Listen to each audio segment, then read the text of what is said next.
Welcome, everyone, to the nth episode of Solve. Colin could not be with us here today, Who? so I'm in charge. Who? Here we go. Who couldn't be here? It's Friday. Our topics for today are how is COVID-19 going to change remote work forever? And if we have time, we'll touch on zero-touch deployments. How is everybody today? Looks great.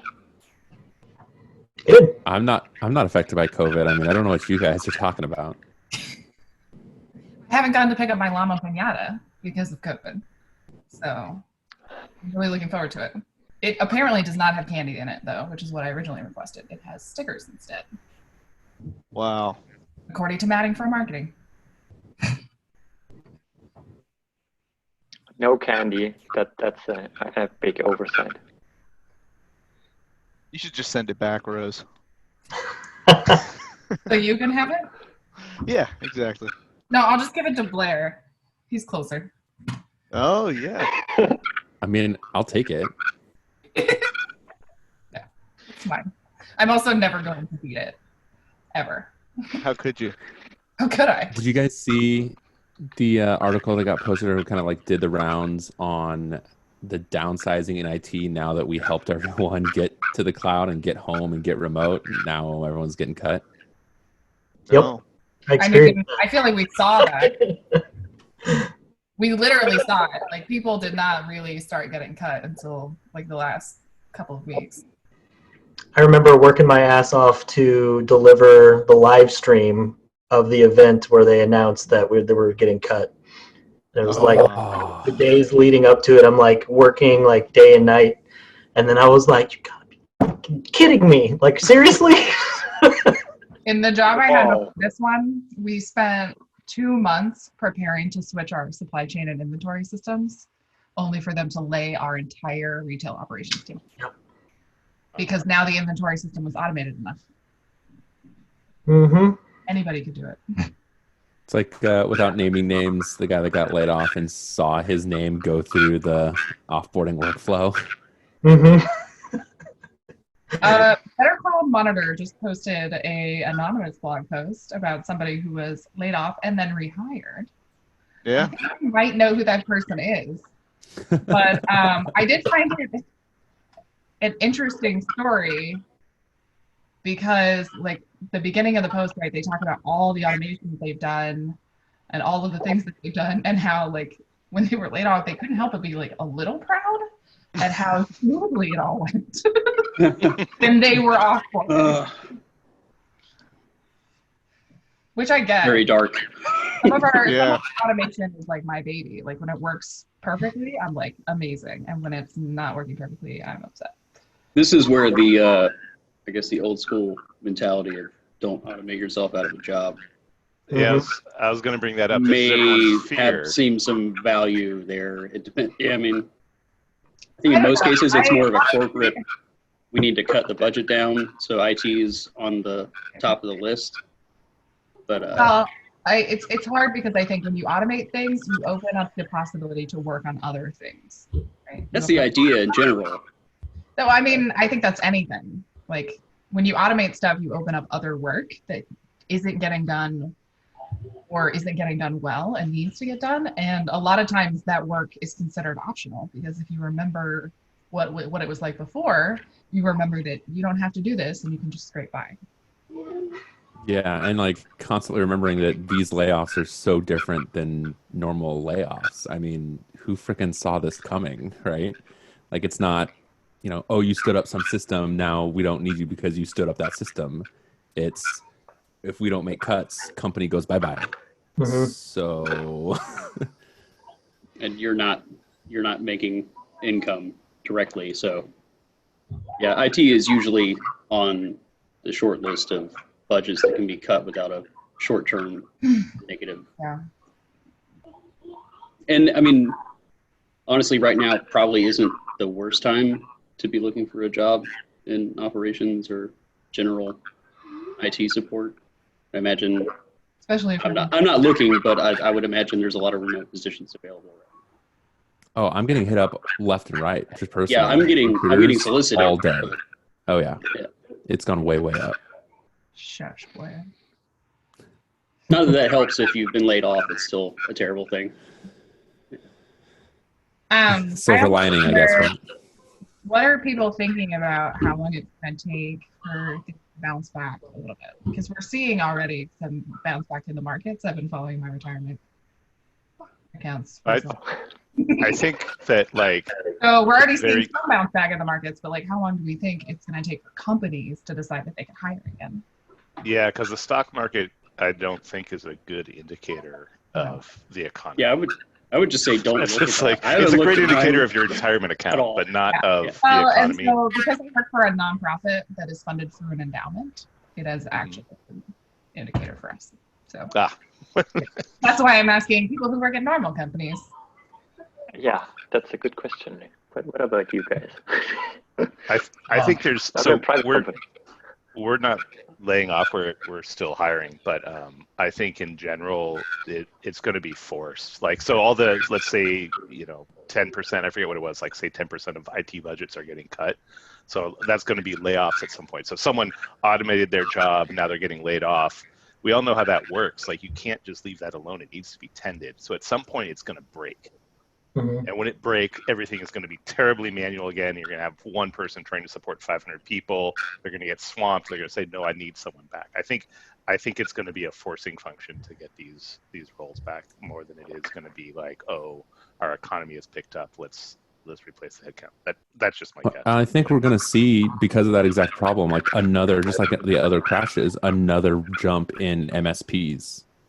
Right, and consultants and people coming in to work for cheap, not a necessarily ideal solution given like in-house, but there's definite pros and cons.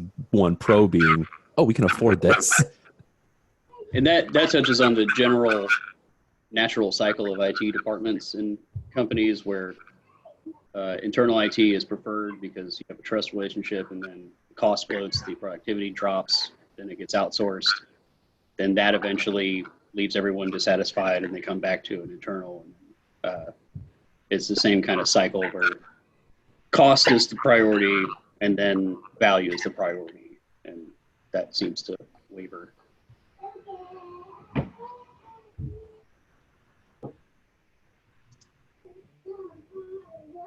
Hey, at least we know that the cloud's not going anywhere.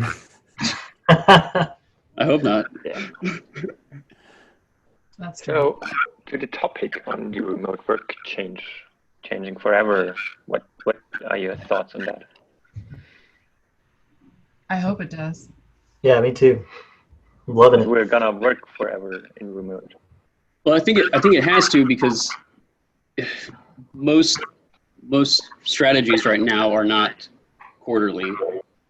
They're year to 2 year kind of strategies, and when you're setting up a strategy that's that far into the future, it doesn't make a whole lot of sense to just do it for a year and a half until there's a vaccine and then go back, because you're talking about real estate and other kind of expenses that people see an opportunity to cut those out and they'll take them.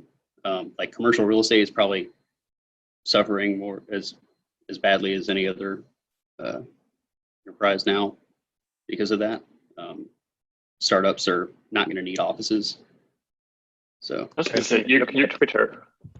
Yeah, you're going to see the dominoes fall after all these other companies start saying you can work remotely full time from here on out. Like it's right. Same with Google, and once the big guys start setting precedents, then that's what the workforce expects, and that becomes the workforce. Yeah. I feel like one of the biggest obstacles right now is the startup culture. Like we like to have everybody in the office because it creates like an energy and things like that. I feel like that is one of the primary things I've noticed recently is, people are fine being remote right now, but they do intend to go back into the office. And so far companies aren't changing their policies to allow remote workers. So as far as I read the Twitter, didn't they officially announce that all employees can now work remotely from here on out? Forever. And there's going to be some we're going to have to do that for some roles. Like we're looking at, not anytime soon, but like what is our plan going to be for reopening our offices? And like I think Rose was doing some similar work. We can't really use meeting rooms with social distancing, and like everyone, we have the open office concept, and so like everyone was sitting there. Well, now we have to like kind of like assign desks diagonally and like put plants or something in the other spot so people don't sit there. And I think that, I mean, honestly, this is, airline travel was never the same after 9/11. I think that a lot of our social norms are never going to be the same after this. And one thing is going to be how close we are, like physically close we are in the office.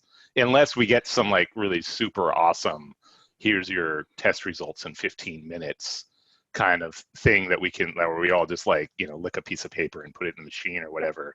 Until we get to that level of confidence that we're not all carriers, people are not going to want to sit in a crowded office room with 20 other people. We're all breathing on each other with recycled air. Like, there's we just had to have a significant conversation on my team because there's a board meeting happening, and a couple of people are going back into one of our offices for it. Interesting. And we had to pick an IT person to go, and luckily somebody volunteered. But we also discussed like what would happen if nobody volunteered. Like, if nobody. We have this does a prospect nothing we're talking else. to. Sorry, go ahead, Alex. I was just going to say, if this does nothing else but kill the open office concept, I won't be upset. Yeah. So I was talking to a prospect last week. My age showing a little bit, but like, what else is there? I only know this concept. We were talking to somebody last week that's talking about bringing in Better Cloud, and they specialize in like PPE, and especially within the like enterprise space. So they're selling these office kits where it's like a COVID kit for your office, where you can mark out social distancing, install hand washing stations. You get your temperature scanned like when you walk in, like via a camera. They go through all the meeting rooms and like tape off the tables where you can and can't sit. Like all the way down. They test the AC units to make sure you can get negative pressure, like all this crazy stuff. And my comment to him was like, if an employee is looking to come onto your company and they can choose work from home pretty much anywhere else or jump through all these hoops to go into the office, what do you think they're going to choose? Yeah. Like if working in the office now is going to be so much extra work to maybe be safe, like to just lower risk, not eliminate it. Or they're just going to end up in the coffee shop at Starbucks, in the crowded one that's not going to be as secure. So that's an option that I see as well. There's also like, I mean, there's several people on my team who share, like we all seem to have like a dedicated room or porch where we can hang out and have these meetings, but there's some people that have a small 1-bedroom apartment and 2 kids, and they're dying to get back in the office. Who has been working from the office the entire time because he's with his wife, his daughter, and her in-laws.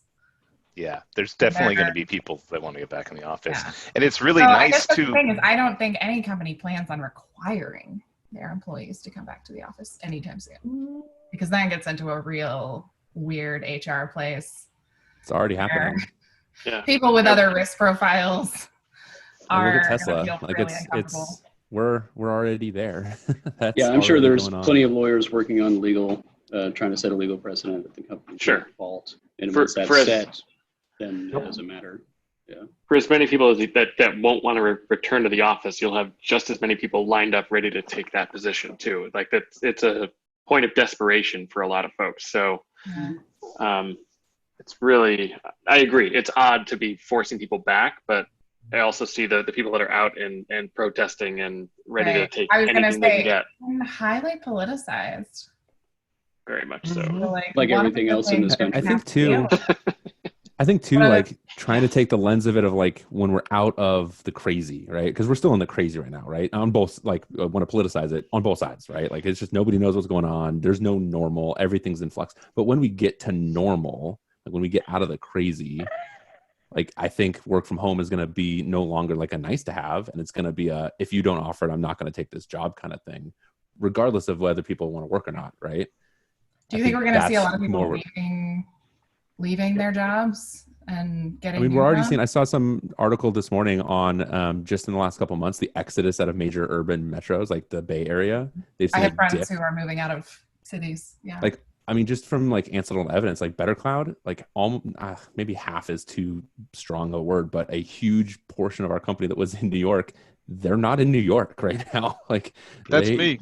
I mean, I can speak for myself. I don't want to go back to New York. If I have an option to stay where I am, I mean, first of all, I realize that all the space that you get not being in New York. So number one, I feel like I'm just as productive.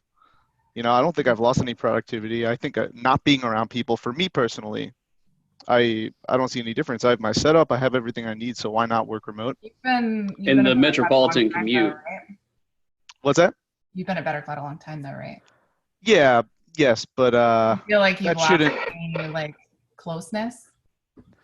Oh, for sure. Yeah, I mean, I forget who said it before, but you definitely miss that, like, past the person in the hallway interaction, those conversations that are actually really productive, even if you don't think so. And I think that's a big reason why I would be a proponent of getting back into the office. You know, that is a big issue. So if you have an existing relationship with a coworker, it's probably not going to suffer because you have whatever bonds you basically expect to have. But for new people coming into a company, on both sides, I mean, I know like just putting a face to a name has a value, but like actually being able to see someone in the eyes and talk to them for a little bit, that, you know, we're humans and we kind of need that to care.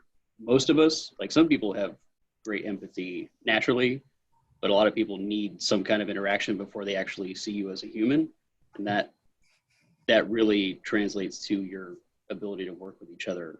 And I don't know how, at least in the next year or so, how that's going to work. I think people are just going to have to struggle and figure it out. And I can tell you, like, so one of my organizations is also they're a highly empathetic company, but they're also like they've been remote for a really, really long time, and what they've done is they've taken the opportunity to make as many connection opportunities as possible, even if they're awkward. Like, so we do like monthly like speed dating coffee dates where it's like you get like 5 minutes, you Zoom breakout rooms, you get 5 minutes and you're just paired with people for half an hour, right? We do a lot of like company meetings that are recommended but not mandatory, but a lot of people come to them. Like the COVID one that we had was literally, it was a whole hour and there were only 3 questions. Like, what are we feeling about how this affects our company? What are we feeling about how this affects us? And what are we feeling about how this affects our clients? And that was it. And it was like 100 people in the meeting talking in the chat and coming off of mute and talking in the meeting. And so like, it takes a while for, I think, corporate cultures to adapt that stuff because they're not used to being that touchy-feely, but you have to when you're remote because otherwise exactly, you're not going to develop those cultures. And I'm sure it's the same for you have to work folks. on those. Yeah, I'm sure it's you the have same to for a lot of work you on guys. that Where every like day. Sorry. my meeting count. No, you're good, Dom. Sorry, Ben. My meeting count, like for the week, is shot through the roof. Like I have more video calls with people than ever, and I've been remote since I started at Better Cloud. And it went from 4, maybe 5 hours a week to like 20. Yeah. There's so what Blair was saying earlier, I think this is going to be the new norm. Is going to be like offering free lunch or having ping pong or whatever. Just offering remote work is going to be a thing. We'll see. Like I'm honestly can't still quite wrap my mind around why the Silicon Valley is the hub of development and it's not New York City or Utah or whatever. And it's because everyone's here physically, but it's like a self-fulfilling But also nobody prophecy. wants to be there physically, like really. Yeah, it's a weird thing. So we'll see if that goes away, right? Like this could be the end of the Bay Area real estate bubble or whatever. But there's also something really efficient about being in person. Like I can't count the number of times like I've seen something come up and I'm just like, I'm not going to go through the ticketing process or whatever conflict resolution or problem solving thing there is. I'm just going to walk over their desk. It's going to take 5 minutes. I'm going to say, hey, press this button, or I did this thing that annoyed you. How about if I do this next time? And it's just instantly solved. And when it's remote, you can try and have a Slack conversation or email or a meet, but all those things take more kind of like effort. And you also have to think like, oh, like someone on my team got mad at someone on their team. Do I have to CC them on this? Am I now like exacerbating the problem? Whereas if I could just like run over to their manager and say like, hey, sorry, we won't do it again. Are we cool? Like 90% of the time, that's it. Yep. But you can't do that as well. But what's easier?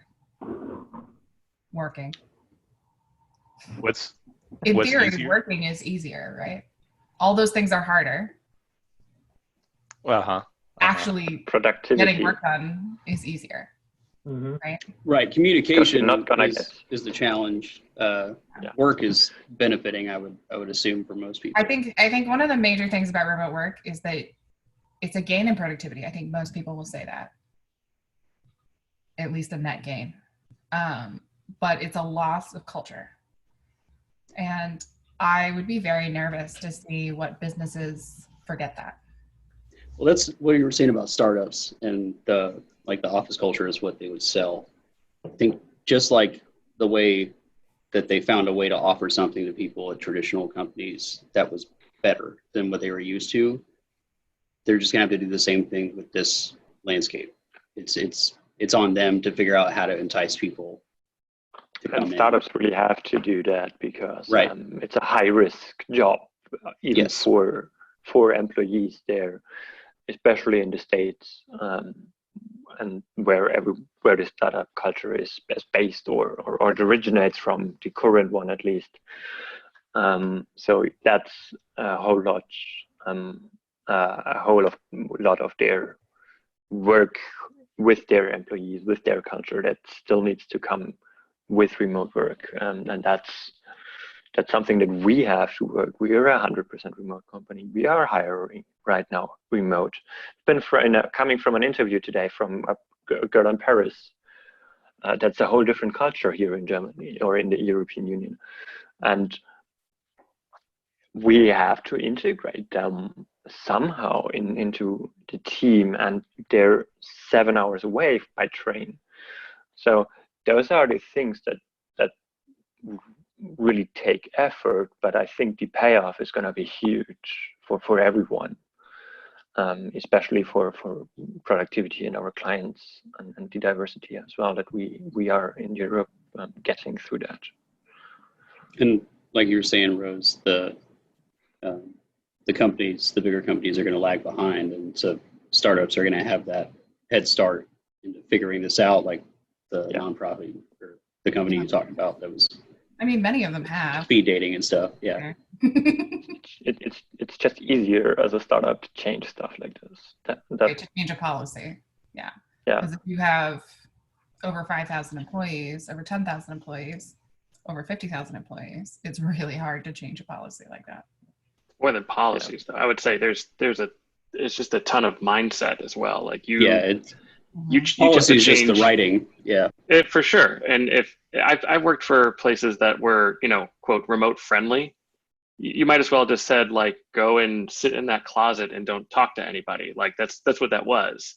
And then I've landed luckily at a place where it's like a very remote first, like, we're not a remote team, we're a distributed team. It's like what we really kind of go by. But it changes the way that you promote the benefits of your company. You can't promote the ping pong in the office and the things that are in the beer person. on tap. And you gotta change your mindset and really turn it around and actually put the things out there that are beneficial to people that are on either coast. We were on that note, we were talking about something in my my organization's Slack the other day about reimbursements for cell phones and home internet. And there were a couple of people on my team who felt like that was too far of an overreach for a company to do stipends for people to have faster speeds at home or use their cell phone for work. What do y'all think? And what do your companies think? That sounds very German. To be quite frank, that sounds like we German would do, well, or would in the think US as well. too, we used to provide company phones for people. I'm not that young. I remember. But maybe those are the incentives you start to see as remote work starts to become more commonplace, right? If you're replacing the cultural things that happen in the office, maybe those are the benefits you get. Hey, you get or maybe phone plan that you can use for home work. Right. Yeah. I've been a remote worker for a long time, and it just varies company by company. Like Better Cloud doesn't do any of that kind of stuff, but the last company I was at working remote, I got phone, internet, all the stuff that you would pay for in an office. It was stipend or provided for at home. But it's just, I think it depends, and I think that part might be the thing where it's like, okay, everyone's doing work from home, but do you do work from home plus? Because this company over here is doing work from home plus. Yeah. Right. So it's kind of a moot point if your salary is going to be an extra $5,000 over the other company, and a lot. I mean, it's a pragmatic but acceptable viewpoint to say, I don't pay your car payment, but I expect you to get to work from across town. So how is this different? Like we were issuing phones at one point, and we switched to where if you don't want one, we'll just give you a stipend on your phone. Right. And the only reason most I people thought kept about their company issued phones. When I started working remotely, 3 days a week, I had to up my internet speeds in order to, because I'm on Comcast, in order to get better upload speeds. And it cost me like an extra $60 a month. And I was like, I wouldn't have done this if I wasn't working remote. And then I knew at the time, right, this was pre-COVID, I could have just gone into the office and that would have solved my problem, but I didn't want to go to the office. Right, and you have a job that pays you enough money to do that, so it's not. Yeah. I mean, it's really like, if that's like something that drives you towards or away from a position, I don't think you're looking at that the right way. I think if you're not getting paid enough, you need to argue for more salary and start. What other benefits do you think support an office culture and don't necessarily work for remote? I just want to touch on one more thing about the stipend, though, is that that's probably something like I would negotiate for at my next job, because those are going to be tax-free and the company is going to pay taxes on it. So to pay you $5,000 might cost the company $10,000 a year. I might be able to get a $7,000 stipend and everybody wins. Yeah, that's true. And I would say, like, just one more thing on that, not to beat the dead horse, is like, if it's required, right? Like, oh, great, your bandwidth is X or whatever, but we require you to have a certain amount for. Well, to be fair, this topic came up because we're introducing MFA, mandatory MFA. Yeah, we dealt with the same issue of if you don't have a device. In many cases, we're going to require people to use their phones. We don't. Yeah, you have to purchase an extra license on Okta in order to use a security key, Dominic. I didn't. But what's the stipend cost? That's the question. That's true. How much does the stipend cost? The license is, in fact, cheaper than that. Just saying. There are some laws in place that prevent you, at least in the state of New York, that prevent you from mandating an employee using a personal device for work without reimbursing for it. Because I was at a firm where we were starting. I feel like the word mandate there is companies get around that. And we had to do that, so there some refused. So then we just had to find out, pay the extra whatever for the key for them to use. Yeah. And the license for Okta. Right, yeah. It's exactly the same thing. If somebody didn't want to put something on their phone, then we would give them the option of carrying around a key with them everywhere they go. Well, and that's the thing. Like in the past, we've never required people to use their phones for email. We've never required them to use their phones for Slack or Zoom or any of our other stuff. Yeah. And there's alternatives to using your phone for MFA, right? I mean, not for push notifications. Not for Okta. For Google Authenticator, there is. You can get a command line version or Authy on your desktop or something. Yeah, well, if your Chromebook is authenticated with Okta, you can't. Oh. Yeah. We really kind of dug ourselves into a really cool little trench here, but it's fine. We're gonna get a few licenses and get a few security keys. So it's cool. You Better Cloud has the problem is solved, but it was just this was the conversation that came up out of saying, like, well, are we going to require people to use their phones? Like, because our operations team was like, are we like, what other options do we have here? Do we have to require people to use their phones? We've never done that before. And one of the ramifications, right, was that they're going to ask for stipends. Are they going to? I would ask for stipends too. Are they going to flat out refuse? Because what do we do if they do that, right? So I would ask for stipends too. Yeah. So that's and we pay yeah, that. I think So in what my next we, position, I would ask for a home internet stipend because I know how much it costs. What we do at my company is we pay London salaries. So we pay you as you would work in London, even though I don't know where you work. You could work in Paris or you could work in the middle of nowhere. So we pay a whole lot of money for people, even though they may not need that. And we pay a whole lot of money to make sure devices. our executives have internet wherever they are. Yeah, and we give them devices, so Chromebooks and monitors. I finally got one for myself as well. and we pay stipends because we need them to be fast on fast internet, and that's the thing that we do there. And those are benefits. Hey, you can choose to live in London because you can afford it, but you can also choose to live in Munich or in Greece if you want. And you can also move anytime you want to. Yeah, and that's one of the biggest benefits of remote only that we have here as well. We've got a bunch of that's something that we've seen you, Dominic, in like 3 different places throughout all the Solve episodes. Actually 3 different places in the same house. So I'm not gonna Solve episodes only work from are really COVID started with COVID, didn't they? More or less. So you could have seen me more last year at the same time, more places. So, and it's always late when we do those. It's 8 p.m. 8:40 p.m. Can I ask a crazy kind of futuristic sci-fi type question?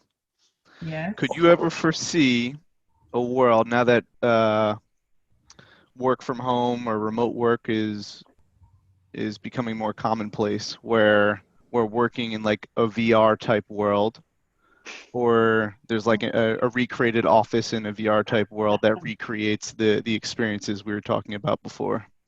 It's a crazy question, but I'll throw it out there just to start. I'll chime in very quickly. Okay. So, fun facts about me: I haven't seen a 3D movie in like 10 years because the last 2 people I dated consecutively could not see in 3D. Whoa. One of them was blind in one eye, and the other one is colorblind. So, so VR actually gives them really bad headaches. Like, it doesn't matter how good it is. Like, it's just bad. And it also gives me a headache if I do it too long. It's way worse than looking at a screen. And so I feel like the one thing you have to consider about VR is that it needs to get a lot better. Fair. And a lot more, the good VR needs also to get a lot cheaper before that's really an option. The good VR is still a kind of an oxymoron. Like if you saw Zuckerberg's attempts at it, and like, you know, when he would go and do it, and people are just kind of laughing at the prospect of it, or even just like his chosen way of implementing it. It's just if Facebook with its endless amount of cash can't pull that off, like we're not close to that becoming a real reality. Yeah, I think it's going to be the Apple approach, like the more AR, like augmented reality, like append what's Microsoft thing, and the Microsoft, those types of things. You all have the same Zoom background. Yeah. Yeah, no, it really bummed me out when you asked that, because for all the awesome potential of VR and AR, thinking about how companies are going to make it terrible is right. No, that's more likely than the cool things to happen. Yeah, I'm just afraid of all the pop-ups when I'm walking down the street and I won't be able to see anything anymore. It'll be like, come in here and buy a soda, or increase your manhood. Yeah, I remember when some of the first like consumer grade VR headsets came out, and one thing I was really excited about, this is kind of dumb and nerdy, but being able to go through museums, right, and places that I'll never probably go. Because I find all of that stuff really interesting, but I also don't get to travel a lot. So it's a way to travel without traveling. Did y'all watch the Amazon Prime original Upload that came out recently? Yeah. That's what I had. Like, we always have these great grand ideas about, oh yeah, it's going to be super cool. And you're not thinking about all the ways it's going to be terrible. Right. It'll be a commodity, and yeah. I don't think that's going to take off, especially as we still going to want to have physical contact, especially our generations. Does anybody watch Black Mirror? Yep. Oh my I had God. to stop. But it's so Got good. too real. In the fact that they were really creative about the ways that they thought about implementing some of this stuff, right? Like, yes. It's definitely giving you ideas, but it's also showing you how they can be thwarted, right? Yeah, I thought it was incredibly well done. I just want to be happy. Yeah, it's depressing. You're right. Reality is bad enough. I think the creator actually said he's not doing another season because the world can't take it right now. Yeah, I really feel we're like getting another season of Love, Death, or Love, Sex, Robots. nice. Well, Upload is sort of like Black Mirror in that it's like, it doesn't feel that far off, some of the things they show. And, you kind of have, I find myself thinking, wow, I could see that happening pretty soon, which is scary. But yeah, similar to Black Mirror. Yeah, there are episodes of Black Mirror that deal with like afterlife and like uploading your consciousness and stuff. Yeah. We have a great track record with technology, so I'm sure it'll be fine. Yes. Could Can be trusted with all kinds of things. Name one thing humanity screwed up. I mean, come on. We're gonna be. I don't know any. What do you think? What do you mean? I don't know anything. I was gonna say, Dominic, you know. live What do in you Germany. mean? What do you mean? I don't know. What? It's going to get awkward in here quick, isn't it? Whose law is that? Austrian was in German, and the most famous German was Austrian. You know that. So I just I think this like the Black Mirror thing kind of skirts around something I've been thinking about a lot, which a lot of us don't say that much. It's like we're kind of all in low-grade depression right now. I am personally. Yeah. And it's like every once in a while I'll just be sitting there on the couch with no energy. I'm like, I just have to go chase kids or just like kind of like grab myself and force myself out of this little funk that I'm falling in. Luckily, it's not super bad for me. It's just something I'm very sensitive about. And I've been trying to identify people on my team or just friends or whatever that are having the same thing. Just being like, hey, man, maybe you should take tomorrow off. Or like, have you gone for a walk lately or something like that? And, yeah, my organization is giving everybody the Friday before Memorial Day off. So we'll have a 4-day weekend. That's nice. It sucks because there's nowhere to go. I mean, we can go outside. We just can't be within 6 feet of other people. I've got all this outdoors here in Oregon. Right. I'm going to stop raining yet? No. I mean, let me rephrase that. Is it allergy season yet? Oh my God. I have the first case of allergies I've had in a really long time. I don't know why, and I hate it. I hate it. Yeah, and there's the sorry back of your mind paranoia whenever you have a runny nose or anything. That doesn't help. I know, yeah. The worst is like the allergies make me like sniffly, and it makes my throat hurt, like especially when I wake up in the morning and stuff like that. So I'm like coughing and stuff during the day, and I like sniffling. That's it. Yeah. For me, like wearing a mask, you're just like breathing in that carbon dioxide the whole time, so your throat hurts. So you go out, you go shopping, you come home, you take off your mask, like, man, my throat hurts. I got the Rona. Yeah. That's not logical at all. That's not how any of it works. It's that quick. That's exactly what it is. Like on really bad days, like with allergies or like I'm lactose intolerant. Like if I don't feel well, if I feel like fatigued, or if I get too hot, like I'm immediately like, I have it. I am with you. I may have had it. I don't know. Well, and that's the thing is like we know now, right? We thought early on, but we know now that pretty much everybody either has to get it or get vaccinated. And we don't even know if getting it helps. You know, we're not 100% sure. Right. We know it doesn't help, but yeah. Yeah, no, contracting the virus is a large risk. And it still not help you. It helps in the sense of being immune for everyone forever. It doesn't. We don't even know that yet. Right. We might be able to get it again. So. Well, in the US too, we're seeing all those cases with kids. I think the article saying it's going to be an endemic like the flu, and this is just going to be part of our new normal. I think that's probably going to be more accurate. Where it's COVID season again, and go get vaccinated, and maybe we'll come out with treatments that'll help it so people don't have to go on vents or whatever it is. But it's just going to be the new normal. Right. Wow. Everyone hibernates in the winter. Yeah.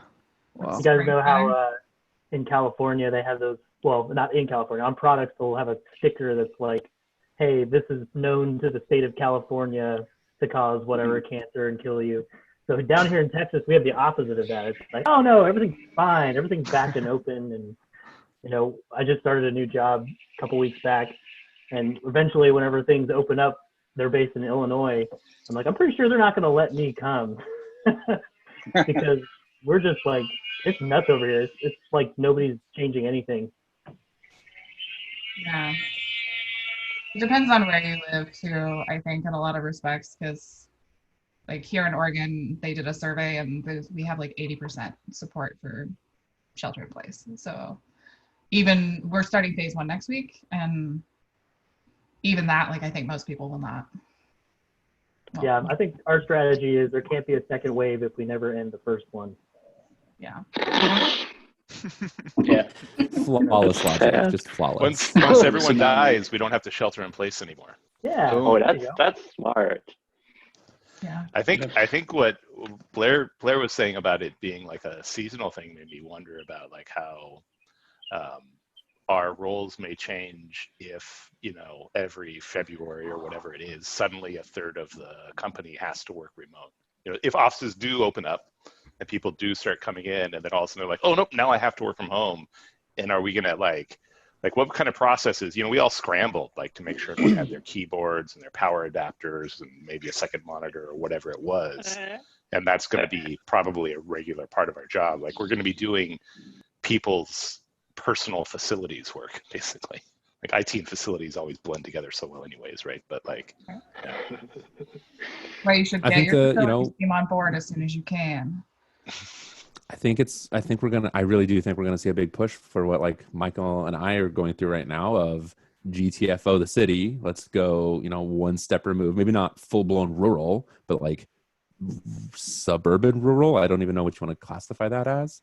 And shout out to the rural that kind of doesn't. Yeah, there you go. And that becomes the new normal as part of the whole working from home thing. Is like, yeah, obviously there's a lot of people that want to go into the office, and that's a huge draw. Like, totally get it, or whatever your role happens to be. But I think we just see a huge push of leaving major metros. Do you think 3 to 4 years? Do you think that this is going to reverse the major trend of having more people living in cities than not in cities? Because globally, I think it's over 50% by now that we are in cities. And no, I don't think. Do you think this trend continues? It's going to continue. It will continue as long as it has to, but people are going to, as soon as they're able to, people are going to get back together in the most dense possible ways. Obviously, that's what I think civilization is driven us to. They like amenities. They like amenities, and that's what cities offer. Like I moved from Montana to Portland because there was not enough stuff in Montana, not enough variety for things that I wanted to do and places that I wanted to live, and so like I moved to a city. But I think you got to and define. I don't want to live outside of the city. I don't want to live in the suburbs because that'll make my commute longer. It'll make it longer for me to get anywhere in the city. Like commute. Yeah, right. Not if you don't have to go anywhere. What? Or you commute to your local museum. Well, because that's the thing is like I don't know that I ever want to work remote 100%. So I think like if I ever accepted a new position where it was fully remote, right? There wasn't an office nearby for me to go into. I'd probably find somewhere to go work that had other people in it. You know? Okay. Because I need to get Yeah, that's what I was doing before this. I was working out of a WeWork, right? And that, like, none of these people are my coworkers, but I still get human interaction. It is awesome. But then, if we're talking about this wave of closures, depending on like seasonal COVID, it's like, okay, those places are closed, or you don't want to be in those places. So now you have the freedom to go home. But if you live in a city, you can't afford that extra room to work out of full. It's like that ebb and flow of like, okay, so where's my priority? I'm going to move suburban, or I'm going to move. I got to run, guys. I'll talk to you. Bye. See you, Mike. Bye. Yeah, I don't think any of us have the answer for it. I think we're gonna have to see what this new normal looks like and then reprioritize where things are. I think the sprawl we saw in like the 60s. Yeah, for sure. I think the sprawl we saw in the 60s of like rise of suburban America and rise of like the single family home. I think we're gonna see another one of those big pushes in the next couple of years. An interesting thing though is it'll depend how it is. Like, people always talk about deaths as though that's the only effect that COVID has, and like a lot of people are getting like scar tissue in their lungs or things like that. But if those problems aren't actually that bad, we put the garbage cans away. I'm gonna wave hi. But also, young people are the ones that like to move to cities. So if this doesn't affect them as much, they might still be happy to be in big crowds. That's exactly what I was thinking of. I'm happy to not be in a city. I'm not dating, as you can probably tell. But people that are dating might want to be around a bunch of people their age. Like they tend to. Love to be in a city right now. So, okay. So I can see there still being a strong draw to cities. Yeah. I'm living in a village with 800 people, but I'd love to be in Berlin right now. Or not right now, but in general, in the Berlin from December. That's where I would love to be. Pre-COVID Berlin. Yeah. But, well, it doesn't make any sense to go there right now anyway, so I'm rather stay here and maybe even keep a base here if we can go back to a normal or city life where we are open. So then I may or may not have two bases as well. One of the interesting things is I think people will develop their own priorities, and some people will remain in cities, some people will still move to them, and some people will leave. I would hope that it also changes the housing conversation in cities, right? Because those houses have been designed to sleep in, and those apartments, right? Those 400 square foot apartments, sometimes smaller, you always have been designed to sleep in. They haven't really been designed to live life in, and definitely not to work in. And so, like, how will this change what development looks like in cities? How are they going to try to encourage people, right, to stay when a lot of companies may or may not adopt remote work? We're also talking pretty specifically about our situation, right? We all work for tech-forward companies, it seems like, but the people who have to be in person to work, that's a whole different. And that's never going to change. Service industry folks, right? Delivery people, or construction, food workers. I was talking to a pastor the other day, who is a pastor in Brooklyn and has like a predominantly working class minority congregation. And he had a really interesting viewpoint. He's like, sheltering in place or sheltering from home or whatever you want to call it is a privilege. Like, you're privileged to get to do that. Because there's people that are out there that don't, and they're, viral exposures through the roof, and they got it. If they don't have that job, they're not making ends meet, right? And it's like, okay, exactly. That was a whole perspective I didn't even think about. The majority of people don't have an option, and they don't have an option to choose another option. I mean, they have to go to work.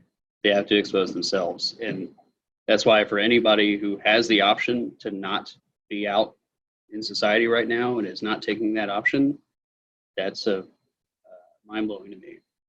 I don't see how if it's just pure, I don't know what would drive someone beyond the rational decision of taking your privilege and enjoying it, that you don't have to go work at Walmart right now. But right. Oh well. Well, some of it's just insecurity, right? It's stress. And so yeah, and like the people living in 400 square foot studios, I don't know if things are going to change or if you're just going to have a whole lot of people with severe mental problems that aren't having a healthy life. Yeah. Because they are trapped in the space meant for only sleeping. As much as you can feel like a rat in a major city anyway, you're literally stuck in a box. Well, millennials are the #1 adopter of plants because the parents they make them happy. It's not me. Not me either. I kill everything. I'm the #1 killer of plants. But like the succulent trends, all millennial. They're like, what's a plant that I can keep in my apartment that will make me smile, and I look at it and I don't have to water it if I don't want to.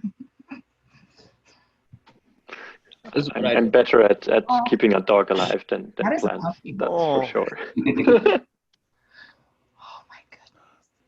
So cute. There's a lot of people adopting pets. Our shelters are empty. Yeah. Lots of people adopting fostering pets. and adopting right now. Well, I was like, well, when else am I going to have time to feed the dog and train it? Mm-hmm. When did you get it, Alex?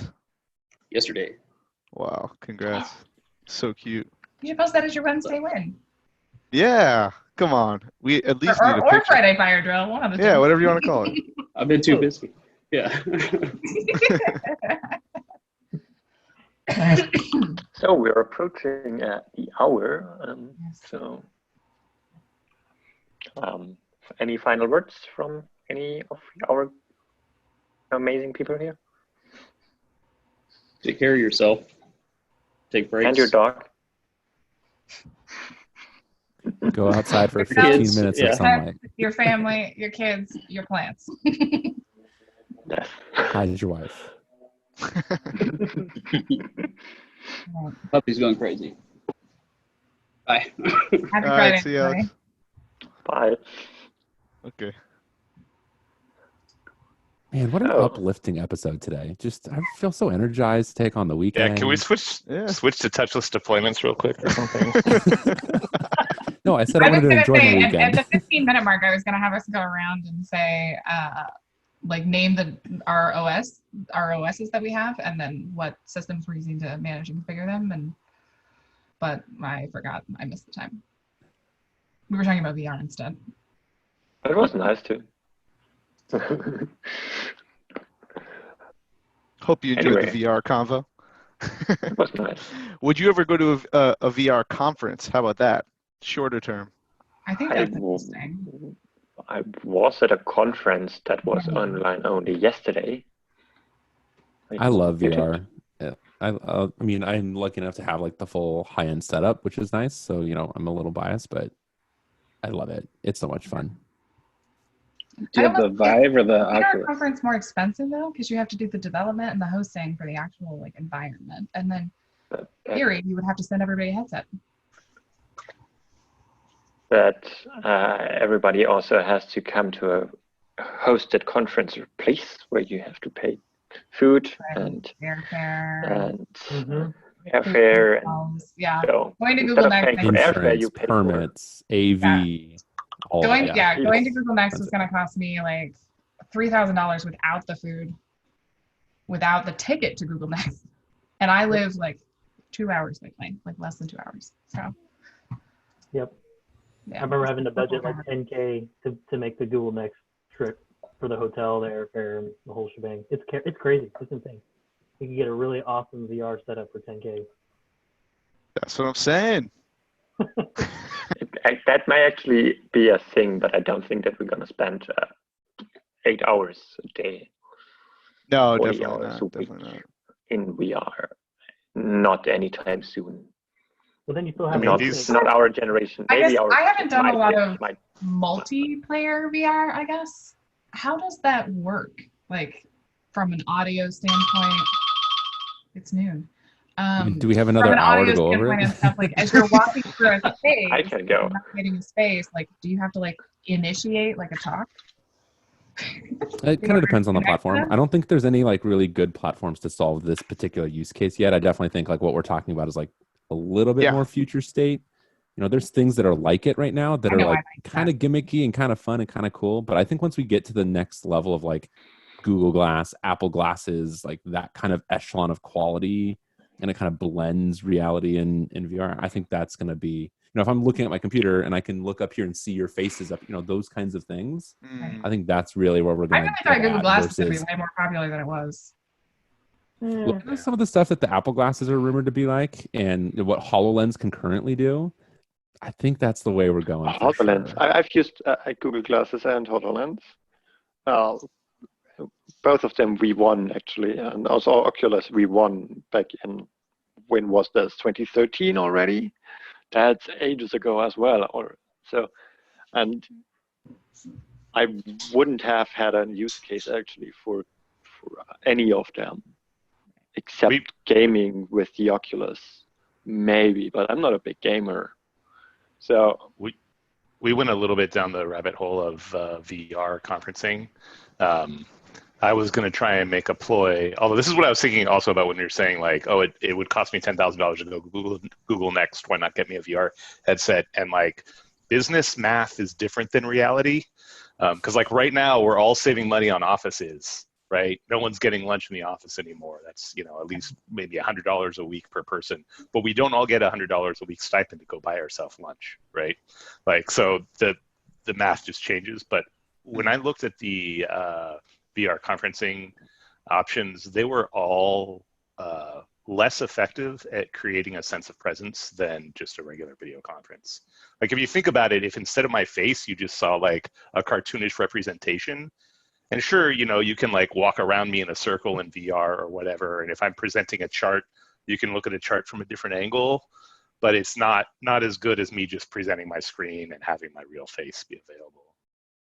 Where you really can't see the reaction. What about a Minecraft conference? Yeah, the next altitude needs to be on Animal Crossing. My son would like that. Animal Crossing conference, so good. But I would join Minecraft with my normal monitor. Yeah. Fine with my Xbox, probably. All right, kids, I got to jump. Have a good weekend, everybody. I know. All right. See you later. Let's Happy wrap Friday, it. everyone. Bye, everyone. Happy Friday. Happy Friday. Stay happy. Bye.